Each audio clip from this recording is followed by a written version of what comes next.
Hey, I'm Butterfly. Hey, I'm Firefly. Have you ever wondered if we aren't being told the truth about everything? What have we been lied to about? Join us as we have conversations and ask questions about everything. We invite you to keep an open mind and consider the unfathomable. Let's break the chains that enslave our minds. Come on, let's go down the rabbit hole. Hey, Firefly, what's up?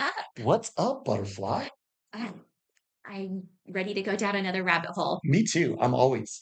Yeah. And what I'm noticing is we're kind of talking a little bit in our last few episodes about how the cult agenda doesn't only affect our exterior realities. Yeah. Sometimes the rabbit hole is within. It's within. The rabbit hole is Is within. within. And we go Yeah. where the rabbit hole leads. Yeah. Our dials go to 11. That's true. So we're going down these rabbit holes that, we were talking about in our last episode, how you can kind of change your focus or shift your mood. And I think that's kind of what it kind of means is that like I think there's so much negativity out in the world and so much pressure to conform to different ideals and things that sometimes you can feel sort of yucky and you know Yeah, it can kind of tarnish the way you feel about yourself, that's right. you know but And the cult likes the you kind of cult likes you feeling yucky. They like you to feel tired, exhausted, kind of hopeless, miserable. But we've already, kind of feel like you're a loser, yeah, maybe. we've already And talked about all that. You don't need to go there. You yeah, don't need to accept that. Um, but I think, what they really push is like this victim mentality, and that's why so many people are doing these crazy things, like to destroy themselves. And yeah, I think that it's weird. We were talking about those people that, like you were saying, that people pour bleach in their eyes and some people like hmm, cut off limbs to like be handicapped. that's right. I think there's this need for, if they can't feel like they fit in or that they're getting enough attention or feeling worthy, and they feel sorry for themselves, they need other people to feel sorry for them, Yeah. you know? And the cult is kind of accommodating that. Yeah, The cult is saying, hey, look, we're going to create a in crowd position for you as a because victim. yes, because what you have done now is you have said, self pity is my identity. I feel sorry for myself. That's who I am. Yeah. And I want you to play that game with me. And that's what they're pushing so hard with. That's what this the whole trans thing is all Yeah, geared towards. they're I'm a victim. they're telling kids that, you don't have to accept yourself the way you are. You could just change all that and be something else. And What's the shirt say? It says, protect trans kids. yeah. Protect. Why do they have to be protected? They're victims. Hmm. They feel sorry for themselves as an identity. Yeah. And I think it's like if they can feel sorry for themselves and feel like they belong in like that group, they feel like they're part of something. The cult the cult kind of encourages that. They're They like, do. good. Yeah, good. That's a good walker. You're a victim. You're a victim. It's Your dog is in a wheelchair. Your dog is in a wheelchair, and that's just the status quo. And we'll help you muddle through. You yeah. feel sorry for yourself as an identity. And then we've got these blue pills for you. And we also have a special place in our in crowd for you Yeah. because what you're going to become is kind of like a model. And we want people to emulate you. And they love victims. Have you noticed that? Why? Well, I think if you're a victim, you're going to feel sorry for yourself. Yep. Other people will feel sorry for Yep. you, and you're more easily manipulated, Yep. you know? I think it pertains to a lot of things pertain to the bottomless pit. Mhm. The La Brea tar pit that we've talked about, where you become a bottomless pit, that pertains too. Because if you're a bottomless pit, and a bottomless pit means that for people who haven't heard our episodes that we talked about that before, a bottomless pit means that you have just bottomless appetites that rule you. And if you've got these bottomless appetites that rule you for all different types of things, you're going to have disappointment. Mhm. You're going to have trauma and disappointment. And what we found is like MK Ultra kind of works like that. Yeah, and the government is really good at that. They like that. There's a lot of trauma that the government causes. They love to like create strife and crisis and trauma for people. And they've learned how to mass create it, mass control it, Yes. mass mind control it. And I think a lot of people are, you know, still dealing with the trauma of the cooties. Yeah. You know what I mean? That was a Yeah. major trauma that they terrorized us for 5 years over that whole thing, and it's kinda still going on. I think that the conditioning that the cult had people in made them conducive to being more traumatized than it needed to be. Yeah. Because we went through COVID or cooties. We went through cooties, and what I noticed is we kind of came out of it stronger, I know.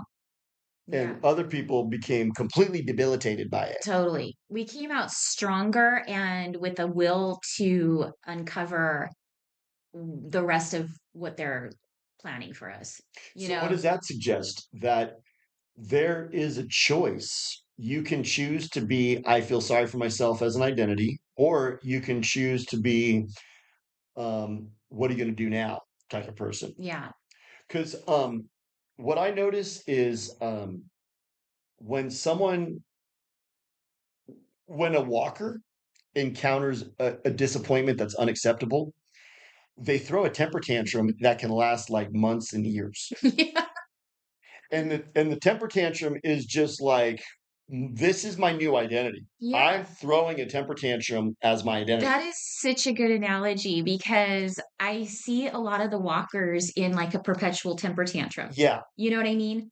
Like, I mean, basically, that's what Karens do. Karens are throwing temper tantrums like out in the open, but the symbolic temper tantrum is like the walkers who are in this state of mind of like, I'm a victim, feel sorry for me, and I want to be around these other victims. it makes me think of like, so we talked about how the cult leaders are megalomaniac psychopaths. Right. So a megalomaniac is a bottomless pit. Mhm. That's how they become a megalomaniac. And they're a psychopath because they're a bottomless pit. And what happens with what turns people into a psychopath, I'm starting to think, is you have a trauma or a disappointment that you can't come to terms with, and you throw a perpetual temper tantrum that over time hardens you into a psychopath. Yeah. Mini megalomaniacs. Yeah. Like, So, like a prolonged tantrum, there's probably some like psychologists out there listening, going, "Oh no, no, that's that's all wrong. ridiculous. That's No, all wrong." it's my theory. I'm sticking to it. A prolonged, a prolonged temper tantrum leads to you become a psychopath. You become a psychopath because this is why. So don't let your 2-year-olds have too long of tantrums. No, yeah, I thank you for bringing that up. Yeah. Okay, so I'm a parent. Mhm. I was a single dad, so I had to pretty much do everything. When the 2-year-old started throwing a temper tantrum, which every 2-year-old does, that's why they call it the terrible twos. Yeah. I would immediately leave and go into the car, and then you cry here, and I'll listen to you cry until you're done crying. And then eventually they go, well, crying's not doing me any good. Right. Isn't that what a 2-year-old does? Yeah. Why? What does a 2-year-old learn? They're pretty smart. They learn if they make a big scene in a public place, their mom and dad are going to give them whatever they need to appease them Right. To because shut they them don't up. want you to make a scene. Hmm. I think walkers do the same thing. That's I true. think they throw a temper tantrum because it's effective. It has social currency in the social credit score system that we live in now. Yeah, totally. Like throwing a temper tantrum is kind of a chess move. Yeah. It's like you see these girls that will just like Trump got elected. I'm just going to go in the street and scream at the top of my lungs. And that's going to be like getting me what I want. It gets me attention and it makes me like people are going to come and like placate me because I'm a victim, you know? And I think that turns you into, so what they do is they're getting rewarded they're getting affirmed for their Right. temper tantrum. Well, and then there's, like the ongoing kind of, not so literal temper tantrum, which is what I picture a lot of the walkers that are like, I'm trans or whatever. And they're like, that's a temper tantrum. I think that's a cry for attention and they want something. You know what I mean? I So, think that the reason that they started like identifying with that, because that's a choice mm, that kids make. yeah, They go, I'm going to identify with that. I can have friends over there. And I think that comes out of like some kind of a rejection, Yes, some some totally. traumatizing rejection, because we've talked about how some Americans, especially walkers, being rejected by the in crowd is unacceptable, Mhm, and it causes them to go into a permanent temper tantrum. right, And the only way out of that temper tantrum is to get back into the in crowd. And the only way that they can do it is by adopting one of these accepted identities. right. So it's like if they feel that they don't belong in this particular, what they consider to be an in crowd, they go to the other one that It's they not feel like about they can belong sex, to. Eric. Yeah, The reason that they're trans or they're homosexuals is not about sex. It's about desperation to fit right. in, Yeah, desperation to belong. Because not belonging to some people is unacceptable, right. right? Yeah. And so, okay, I've thrown this temper tantrum and now I found a way to get what I want, what I think I want. And I think that's another thing too. I think people are throwing a temper tantrum about stuff that they probably don't even need. Right. It's not even good for you. No. And they might think they want it now, but then they realize, oh, I didn't really want that. I mean, like back to the trans thing, there's a lot of people that go and do all that stuff and then regret it and try to undo it. And you can't really undo that stuff. Well, if you chopped off your, you know what, how are you gonna? You're not going back from Yeah, there. go ask. What was? Remember that Lorena Bobbitt? Yeah. Oh my God. I can't remember Oh, her we should husband's ask name. him. We should What was ask his him. name? Something Bobbitt. Oh God, yeah. He So chopped she off chopped it his. off and threw it on the road, That is so horrifying. and but somehow it got You found and gotta really reinserted, hate and some. then he went and did porn. Oh my gosh. Joey Buttafuoco. Oh, right, right. That's who it was. Yeah. Joey He Buttafuoco. wasn't Bobbitt. She was Lorraine Bobbitt. Can you imagine like finding that on the road? So that's what probably some tranny who chopped off their you know what is going, hey, maybe somebody will find it. But Yeah. no, in the clinic they probably disposed They of it. just got rid of it Yeah, or they they're probably burned it. or maybe they're doing some weird stuff with it. Maybe they feed it. Maybe they're making like They're cloning people. making people with it, Oh my God. with those parts. Yeah, so they take your chopped off wiener and then they go clone you. Yeah. And then they They go, make well, a you're new not going to you. last much Yeah. longer. They're like, well, we're done with that one. Now we're gonna have a new one. And I think that's what happens because you're not going to last too much longer. No, those people are not healthy. No, No. you're maybe a few months, maybe a few years, but you're going bye bye Yeah. because you've already Which crossed a certain threshold. which I think is also part of their plan. Yeah, Their depopulation it's plan. Depop. This is another branch of it, And that's what it all comes down to. You always have to kind of remember what's the plan of the cult. The cult is, well, we need to enslave you and kill you. And Mhm. we've got till 2030, so it's coming up. So you please hurry up and die. Shut up and die. Shut up, die. Okay. So we know that's the plan. It's pretty simple. The plan, the thing that's cool about the cult is they have a simple plan. They You do. can reiterate the rudiments of the plan in one sentence. Shut up and die. So we know that's it. But then, okay, so how does this internal phenomena that we're discussing right now pertain? I think in order to exterminate us, they've decided that we need to be corralled. They do like to corral us. We need to be corralled. And we're seeing a lot of that happening right before our very eyes. They're building thousands of apartments all over the place. Yeah, They that's want the Corralville. it's Corralville. They're moving us into those. Yeah, So I 15-minute think cities. in order to corral, what they've kind of realized is we can't have people that are kind of strong-minded and strong-willed and thinking for themselves. That's not good. No, they don't like that. As a matter of fact, we kind of talked about this profound thing. I don't think the cult wants healing. No. I think a lot of people need to be healed. Mhm. They're wounded and their wounds are not healed. And so the cult controls them. Exactly. Because people are more easily controlled if they're wounded, scared, And how do broken. you get over a wound? Is you get over it. Hmm. You get over it. What I think the cult likes to do is placate your temper tantrum so you never get over it. Yeah. You just blue pill it, and then it's just residing underneath the blue pill for Yeah. the rest of your life. They've got a pill or a solution for whatever it is. And if you never get over something, I think you become a megalomaniac psychopath. And then why does the cult like it when you become a megalomaniac psychopath? Because now you become a micromanager. Totally. So it's kind of part of their deceptive plan. And I think kind of an important part of their plan is to get you into this state of my identity is self pity. Because if your identity is self pity and I feel sorry for myself and I'm a victim, then the cult has a nice, pliable mind to just manipulate.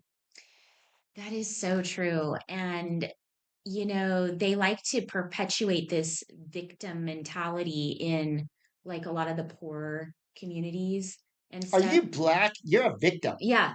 And they push that on them like, oh, you can never break out of this. You can't be anything better. You're a victim. And then they have the solution for that. They tell them that they have the Like solution. any black people listening right now, I just want to make it clear. Like you could probably tell that I'm white. I don't sit around. I don't sit around as a white person thinking, how can I oppress black people? No. But they kind of like they drink the Kool-Aid that they're victims and that all white people are just sitting around like conspiring to keep them down. Well, that's what the Kool-Aid is that they're serving to people. Now, They I want you in think that a state. lot of people don't buy into that, but I think there's a lot of people who do, and I think especially in like the poor communities, it's easier for them to sell that idea.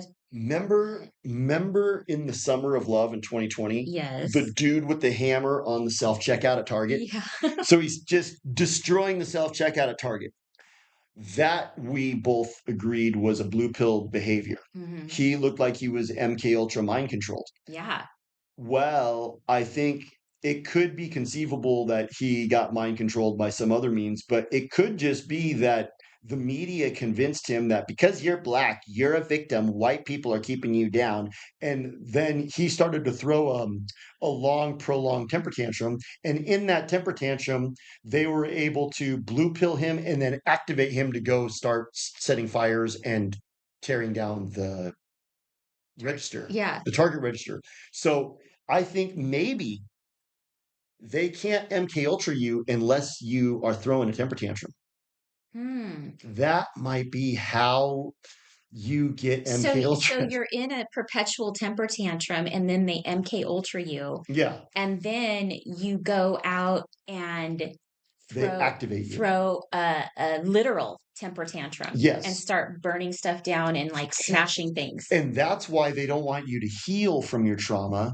They want your trauma to be something they can tap into to make you go behave in certain ways. Totally. If you heal your trauma, you're not going to be MK Ultra. No. So, oh my gosh, this is such a good point because so you know how we've talked about how like, a lot of the people who were awake during the cooties and Yes. stuff and like realized all that and they were Yeah. they were like fighting against it. Now they've gone and back Now a into the lot of blue them pill. now, yeah, they're back on the blue pill and they just want to go to sleep because everything is too like It's scary or too whatever. scary. Yeah. Well, it's like now they're in that MK Ultra mind control situation that the Yes. cult wanted them in. And now they're back in that. So they are going to be easily manipulated once again. Because what does too scary mean? It's that's traumatizing. I'm not going to be able to deal with that. Yeah, and I don't want to think about doing anything about it. I'll do what they tell me to do. I got to pull into this blue pill outpost and just hang out here. And because the trauma is too gnarly, I can't go on. Yeah. And so the cult goes, good, good. They're like, yeah, they're like, good, we got you back. That's the perfect scenario for the cult Yeah. is to have a traumatized person with a bunch of blue pills on top. Oh my gosh, Epiphany. Yes. So maybe they didn't even care that some of the people were fighting the cooties because maybe they knew that that whole thing was going to be traumatizing and it was going to be even more traumatizing that they went through all this. So part of the major plan was just to traumatize them to get them back into this state of Now MK they're Ultra. twice the MK Ultra subject that they were before. Yes. Because the trauma of cooties, the trauma of cooties was so profound that they turned themselves back into MK Ultra victims. Yeah. And they may be even more um unable to see some of the things that are happening because of being so traumatized and not wanting to go back through that fight again, You made me also think you that know? there's another, like, remember we talked about Amazing Polly and she's selling black pills and she's pushing Mhm. black pills? Mhm. Um, the black pill is another form of like temper tantrum. Mm, Notice how she's throwing a temper tantrum. mhm, She's like, I only got 50,000 followers now. I mhm. had millions before, and she's throwing a temper tantrum. When you're throwing a temper tantrum that you can't get over, they got you. Right. They got you because now you're throwing a temper tantrum. You're a victim. And she's kind of, have you noticed Amazing Polly's kind of like, the cult's just too powerful. We can't do anything about it. Yeah. It's almost like that's what she's selling. Mhm. And that's where they want you. They want you to believe that you're a victim, your problems are insurmountable, and They're you're not going to heal. yeah, they want you to think they're insurmountable, Yes, but they're not. they're not. There's more of us. And So, what if, you know how we're always white pilled? What if the revolution takes place within? because the rabbit hole is within. The rabbit hole, we follow where it leads. It's leading us within ourselves. It is. So it's not about some exterior behavior that we have to do to beat the cult. Yeah. It's not like we have to be like Stu Peters and go become underwear models and go beat people up. No, what we have to do is look within Yeah. and heal. And see, Don't be a victim.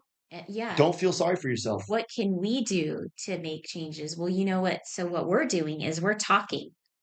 Like, And you remember know I what? told you today I had kind of a dream and then I woke up from it and I felt sorry for myself for a minute? Yeah. I had to be intentional about shifting my perspective Hmm. because I had a negative attitude and I started to wake up and feel like my life is doesn't have what I want in it. And I'm upset about that. And then I thought about it. And what did we talk about in the love, hope, and joy episode? It was Right. uh, I maximize what I do have and I minimize what I don't have. Yeah. I look at what I do have and I'm grateful for it. And I don't trip out and I'm not throwing a temper tantrum about what I don't have. And I think the walkers who are bottomless pits, they can't stop throwing a temper tantrum about not having something that they wanted. Yeah. So maybe that's the whole predicate of it. You start throwing a temper tantrum, you get into this mentality of My life sucks. my life sucks. It's not satisfying to me. I don't like my life. I'm unhappy. It's missing something. And they go, good, good, good, good. That's exactly where we want you. Your life is missing something. And Mhm. whenever you go watch Netflix, we show you people who have unattainable things that you're never, like Friends. Yeah. They live in that nice apartment in New York City that there's no way that the two waitresses would be able to afford. Yeah. But we demonstrate like, hey, look at how perfect their life is. You're not going to be able to do this. Right. So the takeaway from watching Friends is my life is unsatisfying because I don't have what the girls on Friends have. I don't have that nice apartment, but it's not attainable. You're not going to be able to have that apartment. So they want you to have this unattainable ideal on the media that you're watching so that your takeaway is my unsatisfactory life, my feeling sorry for myself, self pity is my identity, you know? But I think if you go down the rabbit hole within and realize these things, I think you can make some changes. That's the white pill. That's the white pill. That's what I did. Yeah. I had that today. I started to have that victim mentality a little bit today. Uh-huh. And then I had to be intentional about saying, you know what? No, I'm not going to be that way. And I think that's what you are. You have the power to beat the cult. Right. You have the power to resist what they want you to become. So what I was starting to say a few minutes ago is that, so all we're doing is talking about this stuff, right? We're just talking. Yeah. So um it's not that difficult. Other people could talk too. Yeah. There's more of us. That's right. And I think our message is that, we want to let people know there's more people out there that are thinking these things. You're not alone. And the more we talk about it, the more other people realize that and the word gets out, you What's know? the key takeaway to how do you white pill somebody who has self-pity as their identity and feels sorry for themselves perpetually and is throwing a temper tantrum? How do you white pill them? You have to tell them, look, you have to get over it. Hmm. You have to get over it. That happened for a reason, and you're going to have to move on. Even if you don't know what that reason is, you got to move on. And it's kind of like, have you ever hung out with somebody who's throwing a temper tantrum? Hmm. Eventually, they throw a temper tantrum. You can't stop it. They're throwing a temper tantrum. They're out of control. And you're like, oh my God. So you just kind of got to let them wind down. And Yeah. then when they get to that point, and they're taking a couple breaths, you go, okay, I understand that you're devastated and you're throwing a temper tantrum right now. But at a certain point, you got to say, what are you going to do now? What are you going to do now? The cult doesn't want you to say that. No, they want you to be full of self-pity. They want you to stay in that perpetual temper tantrum. When you're living, like if it's your roommate and they're throwing a temper tantrum, they don't want you to do that because your temper tantrum's annoying them. So Yeah. they're going to go, okay, time to get done with your temper tantrum. What are you going to do now? How are you going to move forward? Okay. Hmm. She's gone. She said she doesn't want to be with you anymore. Whatever it is that you're traumatized about, what are you going to do right now? Because I think that's the white pill. You're in control. Totally. You're giving them control by throwing a temper tantrum and feeling sorry for yourself because now they're manipulating you. Sometimes you need to just get that temper tantrum out. Just get it out and Fair then enough. yeah, and then be done and move on. Yeah. Yeah. I think, and that's healthy. Yeah. I'm not saying you don't get upset, but you get it done and you move on. Right. What I think today's episode kind of summarized is people get trapped in like a vicious cycle. Perpetual temper tantrum. I had a trauma that took place 25 years ago. I Yeah. never got over it. Right. I'm still bummed about it. And I've been taking blue pills and it's a slow burner underneath all this blue pill. And now I've become a psychopath And my life megalomaniac. has been just a dead end because of that thing that happened. Because when I look at walkers, a lot of them, they seem like they have a chip on their shoulder. Yeah. Not just a chip, like a whole bag of ruffles. Back. Like a whole bag of ruffles on my shoulder, you know? And you know what I noticed too is they want you to validate their pain. They do. They want you to go along with it. They want you to come and go, oh my God, you're such a victim. You're a good victim. You You're are. such a good victim. Can't believe how unfortunate you are. I can't believe how evil those people were. I can't believe what an unfortunate circumstance you had to go through. I just can't believe it. Oh my God, you're so unfortunate. And they go, yes, I know. And they want that. But then if you give that to them, they're not happy. No, That's not what they want, but they want that. you But that's not can't. what they want. Yeah, you're not happy as a victim. No, that's what it is. You're not happy as a victim. But the cult doesn't want you to heal and they want you to be a victim. So it's all part of their manipulation. Yeah, totally.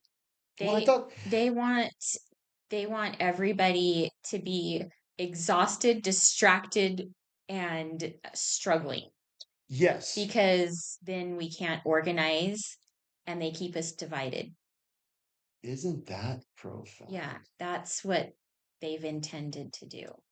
What is It's the it's distraction? The distraction is what you're feeling sorry for yourself about. Because if you're feeling sorry for yourself about trauma that happened 25 years ago, you're constantly recalling it. You're constantly bringing it to the fore, and it doesn't exist in the here and now, but you keep bringing it into the here and now. You're intentional about bringing that incident, that event, that circumstance into the here and now and imposing it on that here and now. It doesn't need to be. yeah. It doesn't exist in the here and now. It doesn't even exist in the here and now. You keep bringing it into the here and now like some kind of an obsession. That's what it becomes. It's an obsession that they keep bringing into their here and now so that they can ruin their here and now. And I think that's what walkers do. Walkers ruin their here and now, and they Yeah. walk around like Eeyore. Yeah. Eeyore is basically what you become. Yeah. And that's But when not as cute. not cute and adorable, but you're Eeyore nonetheless because you're, well, nothing really happens good for me. Yeah. My dog's in a wheelchair.